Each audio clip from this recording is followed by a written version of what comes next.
Votre première question est très importante. Je dirais, j'ai un regard très mitigé parce qu'il est très disparate et très différent. C'est un patrimoine religieux qui est traité de différentes manières pour des raisons historiques et qui donc doit être distingué pour le public en plusieurs catégories. La première catégorie, je dirais, c'est le patrimoine protégé, celui qui n'est pas protégé. Je pense que c'est la première réaction qu'on doit faire parce que dans la première partie, ce patrimoine protégé est donc entretenu par l'État, pour une grande partie par l'État, qui est le maître d'ouvrage, en quelque sorte, avec un maître d'œuvre, l'architecte des bâtiments de France, et compte qu'il y a une démarche tout à fait particulière. Et là, je révèle tout de suite le voile du suspense, il est pas mal entretenu. Il est en relativement bon état. L'État, contrairement à ce qu'on entend trop souvent dire, travaille bien pour l'entretien de son patrimoine protégé. En revanche, pour le patrimoine non protégé, la situation est beaucoup plus critique. Elle est plus critique, et c'est important de le dire, parce qu'elle représente 85% en fait du patrimoine, puisque ce n'est que 15% qui n'est protégé. Elle est plus critique parce qu'elle est d'abord ciblée entre le patrimoine non protégé urbain et celui qui est, j'allais dire, province, région. Il y a une grande différence. Dans les grands centres urbains, je parle même des métropoles, hein, si on va jusqu'au bout de la décentralisation, ce patrimoine non protégé est en relativement bon état, en tout moins, est bien surveillé. Parce que vous verrez, c'est beaucoup un problème de surveillance. En revanche, dans le monde rural, il est en souffrance.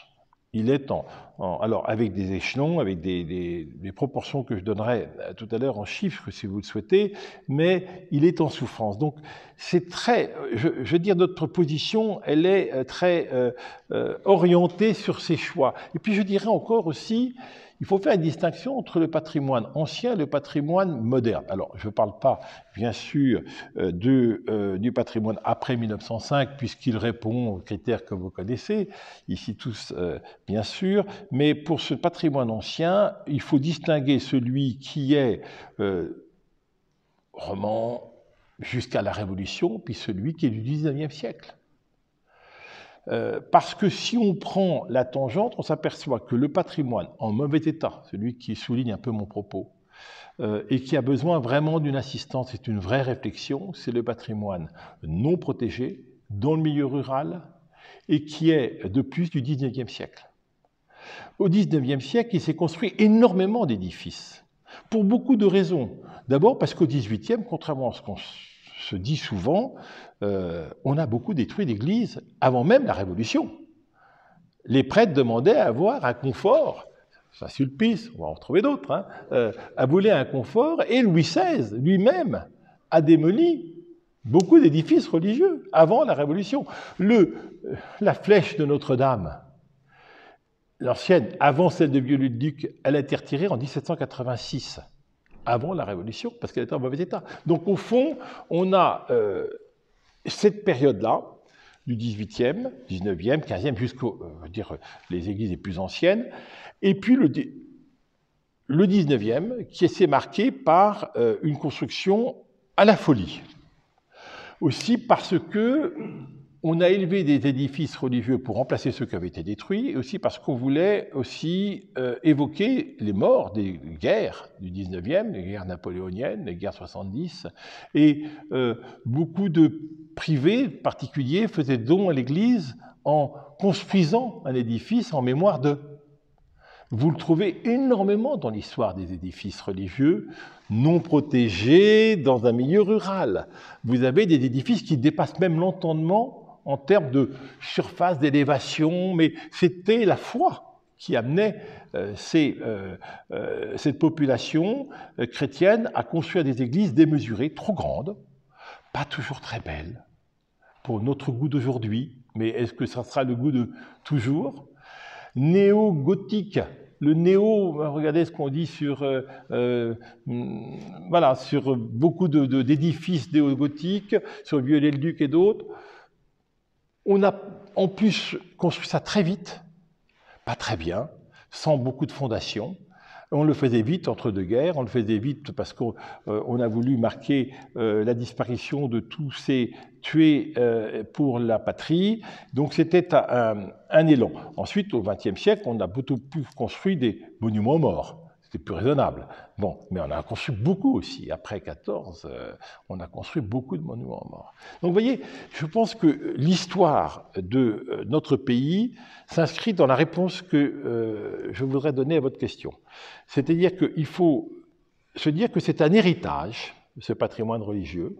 Il est à la fois exceptionnel et coûteux, parce qu'il n'est pas uniforme et qu'il demandera des réponses différentes pour chacune de ces catégories.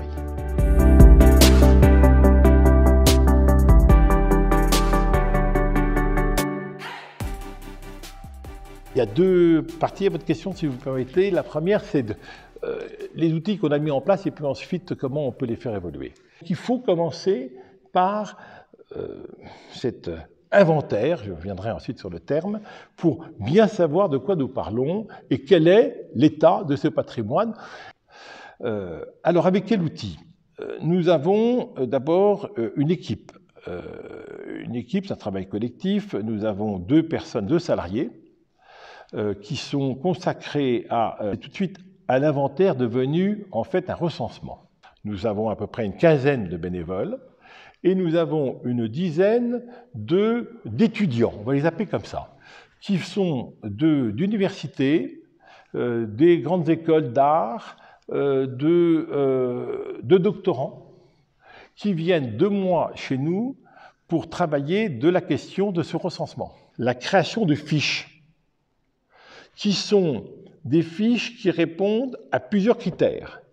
D'abord, le critère administratif et juridique dont je vous parlais tout à l'heure, c'est-à-dire qui est propriétaire, quelle est la situation juridique, notamment l'affectation occulte ou pas, parce que nous avons, nous, un regard très large sur ce patrimoine. Il n'y a pas que le patrimoine communal affecté au culte, nous avons également les églises dans les prisons, dans les châteaux privés, dans les hôpitaux, dans les lycées. Il y a énormément de lieux privés également, de chapelles, qui sont très intéressants. Donc,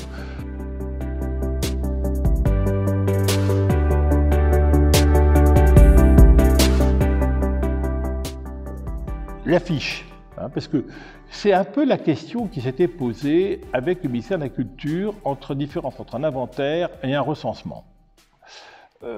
L'inventaire est fait de manière scientifique uniquement, principalement scientifique, et est un peu figé. Ce n'est pas péjoratif ce que je dis. Nous sommes partis sur un recensement plus dynamique. C'est-à-dire que nous avons voulu à la fois traiter de la question de l'État, de l'origine et de l'État, mais également des conditions d'entretien et dans la façon avec laquelle les travaux ont été faits, à quelle date. Et que nous sommes beaucoup plus dynamiques que pourrait être un inventaire. C'est pour ça que le recensement ne me gêne pas. Nous avons une photographie, d'ailleurs nous mettons une photographie. Et je vous donne simplement les rubriques de cette fiche. C'est questions administratives et juridiques relatives à l'édifice, son aspect architectural et historique ensuite, ainsi que son état de conservation, et enfin, concernant sa vie religieuse et culturelle, les actions qui y sont menées, savoir si c'est encore ouvert au culte, 1 fois par semaine, 1 fois tous les mois, 1 fois par an, et s'il y a des expositions culturelles, ou s'il y a une occupation, j'allais dire, partagée dans les lieux. Nous ajoutons également une photographie qui permet de visionner rapidement, en tout cas sur Internet.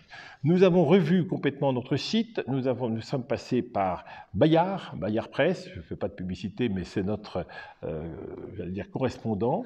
Nous avons donc notre logiciel qui a été entièrement repris dans le cadre d'un nouveau site qui va être ouvert au mois de janvier, beaucoup plus interactif. Alors, beaucoup de gens me critiquent et nous critiquent sur le mot interactif. Je voudrais le défendre. Parce que je crois que rien n'est mieux que le témoin. Rien n'est mieux que le regard du spécialiste.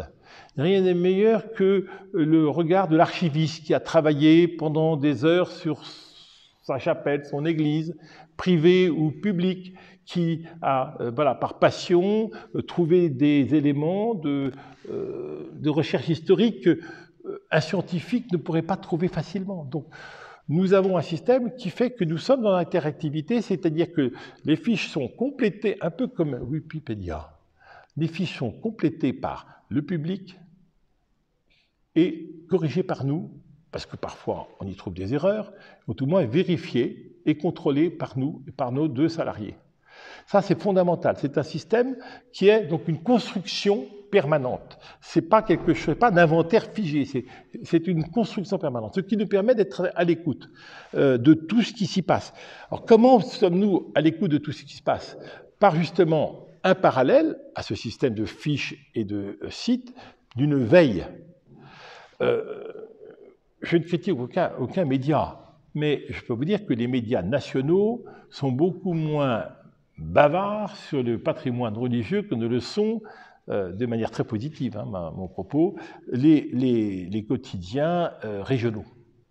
Nous avons une foule d'interventions et de rapports sur les journaux régionaux. Et donc nous avons l'ensemble de cette presse sur laquelle nous collectons les informations.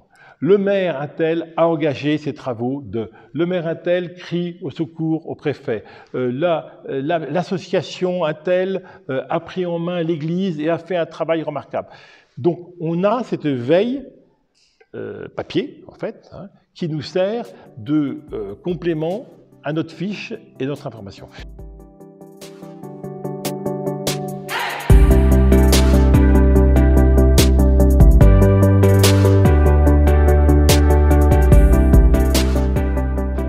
Nous n'avons pas pris en compte le patrimoine immobilier depuis le départ. Ce n'est pas moi qui ai fait le choix, ce sont ces personnes que je citais tout à l'heure, si bien que d'ailleurs Olivier de Rohan a développé la sauvegarde du patrimoine avec patrimoine immobilier où il fait un travail remarquable. Moi, je suis le premier à lui dire, là, il y a un Christ formidable à tel endroit, il faut absolument que tu ailles le financer. Donc, il y a une interdépendance. Non, je crois que chacun son métier, les vaches seront bien gardées. Nous avons pris ce choix de patrimoine immobilier et je pense que c'est une bonne chose car on risque de se faire déborder. Mais en revanche, votre question m'amène aussi à dire une chose importante. Quand on est dans l'immobilier, on est dans la spéculation immobilière. Je n'ai pas un mois, je veux dire presque une semaine, sans un appel téléphonique d'un promoteur immobilier. Depuis qu'on a dit qu'il y avait des problèmes dans les églises et qu'il y avait des transformations possibles. Que vous avez aujourd'hui 5 couvents qui sont vendus par mois. Que ces couvents sont transformés en hôtels, les promoteurs sont là à nos portes. Où il y a véritablement un peu d'ordre à donner, parce qu'il y a une spéculation. Et ça, à l'Observatoire, à l'OPR, on se refuse non seulement de les recevoir, mais même de dialoguer, et même encore plus, tenez-vous bien, à être financé. Et je vous assure que la tentation est grande. Mon conseil d'administration, que vous posez de 10 hommes et femmes, jusqu'à 15, mais pour l'instant nous sommes à 10, nous avons tous voté le refus total de subventions, de mécénat, de la part de ces entreprises, qui sont des entreprises spéculatives sur l'immobilier. Alors, sur le mobilier, je pense qu'en plus, on pourrait trouver d'autres problèmes, mais ce n'est pas de notre sphère, volontairement. Sauf les vitraux, immeubles par destination, qu'on a intégrés pour des raisons de solidité d'immeubles et de conservation.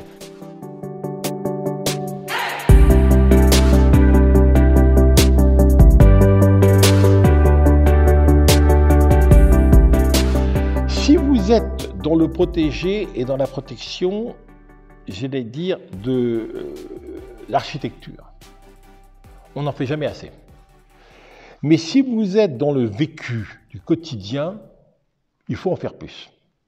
Et il ne faut pas que l'un et l'autre se mélangent. Je vous donne juste un exemple. En Normandie, je suis donc chargé, comme vous l'avez eu le geste de le rappeler, je dis je suis le petit Stéphane Bern de Normandie. Alors, ça me fait plaisir de le dire, je ne sais pas si ça lui fait très plaisir de le savoir, mais en tout cas je m'entends bien avec lui, et de temps en temps je le dis en plaisantant. Mais nous avons concédé à la Fondation du patrimoine le soin de travailler les petits dossiers de patrimoine. Le maire a besoin, pour des raisons de sécurité, de changer la porte de la sacristie, qui est généralement le point faible du cambriolage ou du vandalisme. Il faut qu'on puisse se faire, il faut pouvoir l'aider au niveau de la région, il faut pouvoir l'aider à la financer, et les préfectures, par le DETR, ou bien les communautés de communes, financent, et c'est bien, c'est le petit entretien.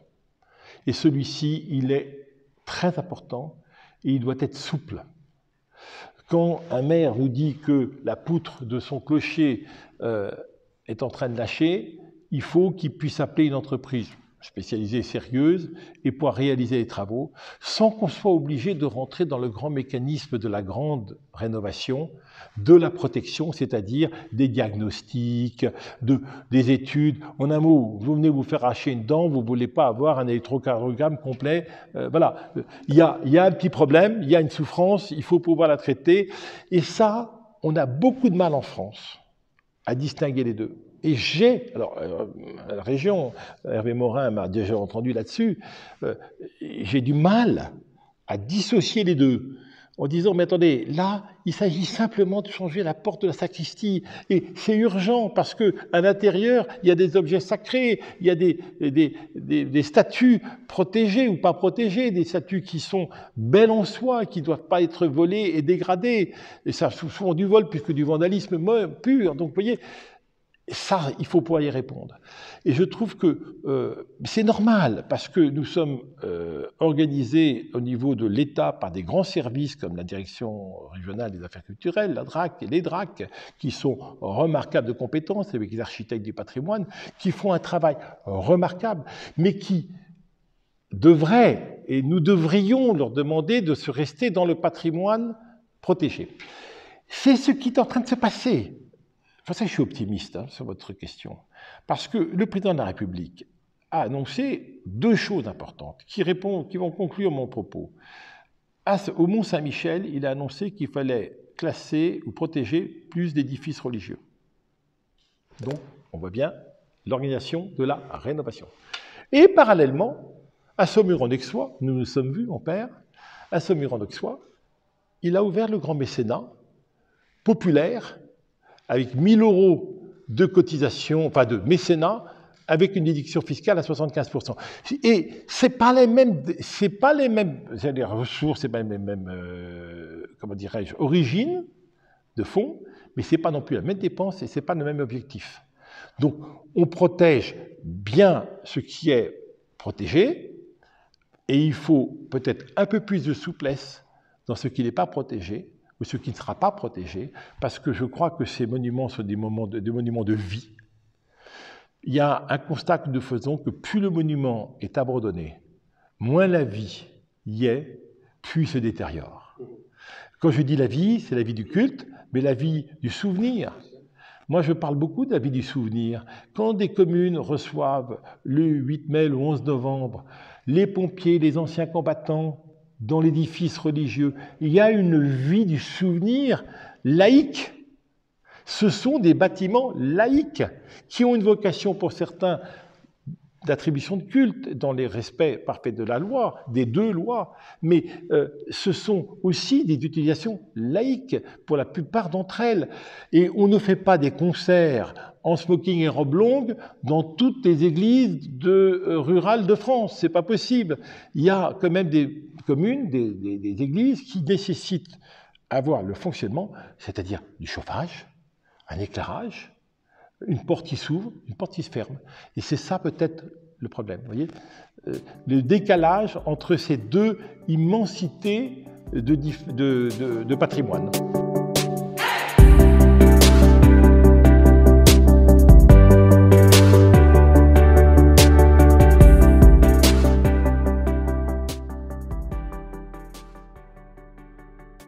C'est une question est cruelle parce que je vais être obligé de dire que c'est insurmontable pour lui.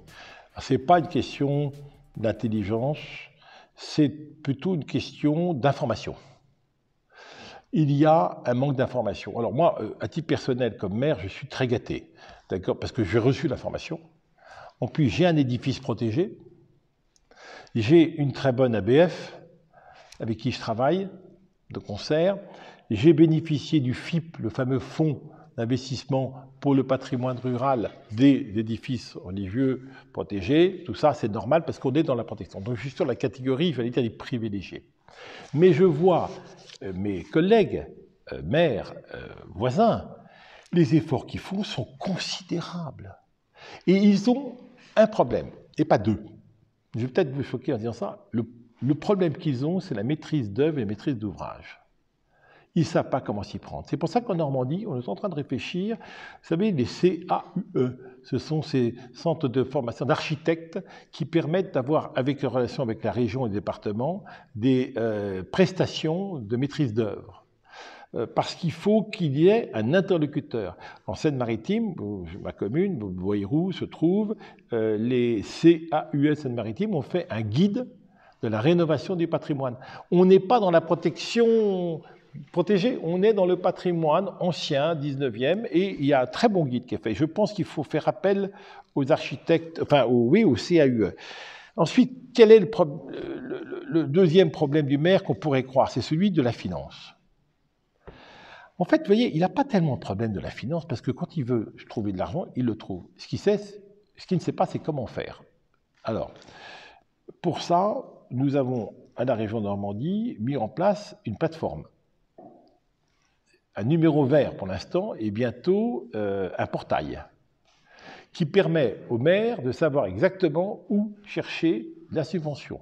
Entre le DETR, entre la région, entre le département, la communauté de communes, la commune, les fonds intercommunaux. C'est absolument insurmontable pour quelqu'un qui n'a pas reçu l'information. Je pense que les régions ont là un vrai rôle à jouer, en tout cas c'est ce que Hervé Morin a décidé de faire en Normandie, et on améliorerait dans ces cas-là l'action du maire. Ce n'est pas qu'un problème financier. Et c'est là que je veux en terminer. Je connais en Normandie des communes riches qui n'ont pas fait de travaux depuis 100 ans. Je connais une église en Normandie, je ne vais pas donner le nom, mais c'est, vous savez, le long de la mer, là, c'est près de la mer, là, près de, voilà, 2 églises paroissiales, toutes les 2 fermées pour cause sanitaire. Alors que je peux vous dire qu'il y a du mécénat dans la ville et que les finances de la ville ne sont pas exsangues. Non, il y a, attendez, on va se le dire clairement, la loi 1907 a du mal à être ingurgitée dans l'esprit, a été en tout cas, mal à être ingurgitée dans l'esprit de tous. Je vous parlais de la rupture de 2005. Jusqu'en 2005, on ne parlait que de ça. Monseigneur Lebrun, qui est mon archevêque à Rouen, avec qui je parlais de cette chose justement, il me disait que ça serait intéressant de savoir combien les maires ont payé depuis ces dernières années par la Cour régionale des comptes d'entretien de leurs églises. Mais vous serez très étonnés. Ce sont les plus petites églises et des communes les moins riches qui ont fait le plus d'entretien. C'est-à-dire qu'ils ont été envoyés le cantonnier. Vous savez, ce cantonnier qui nettoie les bords des routes, il est allé nettoyer les chenaux, nettoyer la gouttière qui faisait qu'il n'y avait pas d'infiltration.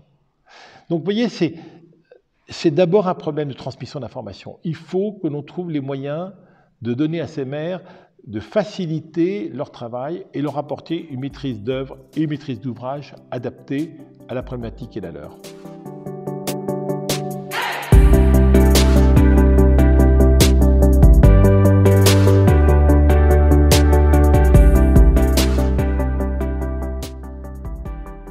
Les chiffres, bon, vous les connaissez bien, c'est 45 000 églises communales, 1951 églises diocésaines, c'est 15 000 édifices protégés sur les 41 000 églises communales, plus les 1951 églises diocésaines, sans compter bien sûr les églises privées et les églises des lieux fermés, comme on parlait tout à l'heure, c'est-à-dire les prisons, les lycées, les collèges. Alors, Ce n'est pas tellement le dénombrement qui est important, c'est le constat. Nous avons en fait 10% du patrimoine qui est en souffrance. Sur les 50 000 édifices religieux, on prend ça comme ça, 50 000 édifices religieux, vous en avez 500 qui sont en état d'abandon complet, d'abandon, fermés au public et en état de péril. 500. Vous en avez 5000, et c'est ce chiffre qui avait fait un peu réagir notre ami Sagazan. Nous en avons 5000 en souffrance. Parce que quand il y a plus d'ardoises sur le toit, quand les gouttières sont tombées, quand les vitraux sont cassés, quand les portes sont ouvertes, il y a une souffrance dans l'édifice. Votre maison d'habitation ne supporterait pas une telle précarité et il y a une souffrance. Et vous avez, sur les 5000, vous en avez 1000 qui sont en grande souffrance, dont l'état devient dangereux. C'est beaucoup, parce que si vous prenez les mêmes chiffres en Normandie, ça tombe bien, c'est exactement un dixième, c'est-à-dire il y a une centaine de départements, on arrive exactement. Bien, nous avons en fait 50 églises qui sont en état de péril, nous en avons 500 en état de souffrance, et nous en avons 100 qui sont à intervenir d'urgence. On a exactement les mêmes chiffres par dizaine, vous voyez, c'est assez curieux. Et tous les départements montrent à peu près la même statistique. C'est important d'analyser par région, parce que je pense qu'il faut mobiliser les régions.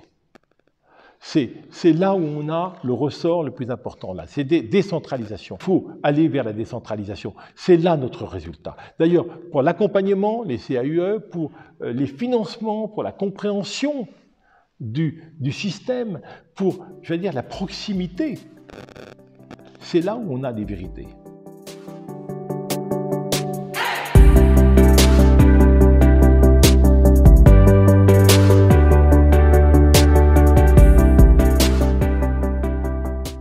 Les surveillances. Alors, la surveillance, elle est, grâce aux associations, c'est un peu la troisième question, c'était que nous sommes alertés par le public. C'est pas le curé se plaint peu. Vous l'avez interrogé, c'est très intéressant parce qu'il va vous répondre. Il se plaint peu parce que d'abord, c'est un saint homme, en principe, voilà, et il est là d'une manière un peu débordé aussi sur un patrimoine beaucoup trop important. Quand je les vois avec 45 édifices religieux, c'est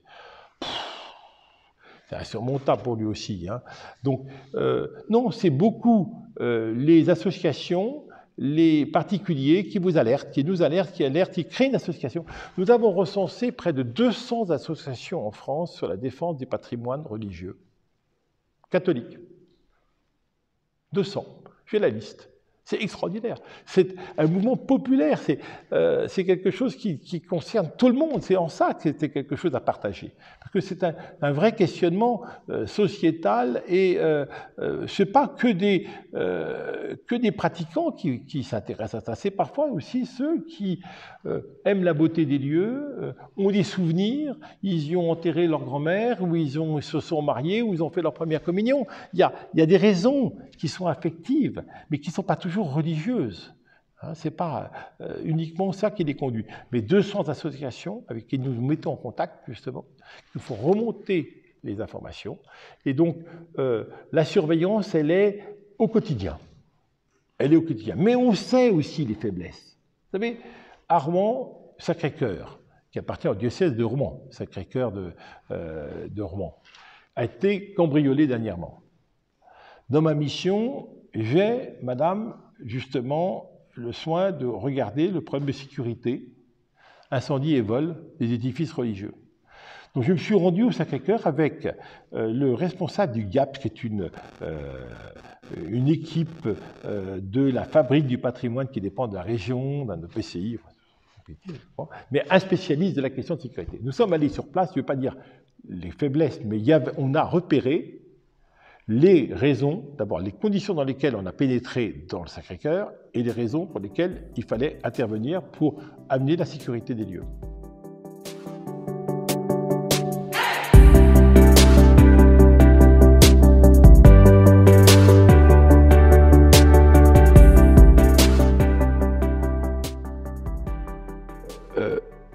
fois, nous sommes des observateurs. Hein. Donc ma remarque n'est que, on dirait, gratuite et indépendante. Hein. Non, je reprends la formule que j'ai tout à l'heure, tout lieu abandonné est un lieu en danger. Ça, c'est évident. Donc, ouvrir un édifice religieux une fois par an, c'est prendre énormément de risques pour les richesses qui y sont à l'intérieur et même pour le monument. Ça, il faut en être conscient. Donc, deuxième événement, je ne suis pas de ceux qui pensent que c'est la désertification des prêtres qui fait qu'il y a moins en moins d'ouverture d'église. C'est d'abord l'effet démographique qui fait. Il y a beaucoup de monde dans les églises en milieu urbain. Et les chantiers du cardinal le savent bien. On construit des églises encore, on construit même des cathédrales. Et ça, je veux casser cette espèce de pessimisme ambiant. Alors, le mot humanisme compatible est celui que Père Bornas a d'ailleurs annoncé pour la première fois au Sénat. Donc, je l'ai bien entendu. Nous parlons plutôt de lieux partagés. Parce que, d'abord, j'aime bien le mot partage. Bon. Il y a un côté universel, il y a un côté partage. Et je crois que ce partage doit être compatible. Mais commencer par la compatibilité, c'est peut-être un peu restrictif. Parce que, en un mot, je l'ai dit tout à l'heure, mais je veux bien répéter, dans une église de campagne, dans un village lambda, vous ne ferez pas un concert le soir, en plein hiver, à 17h.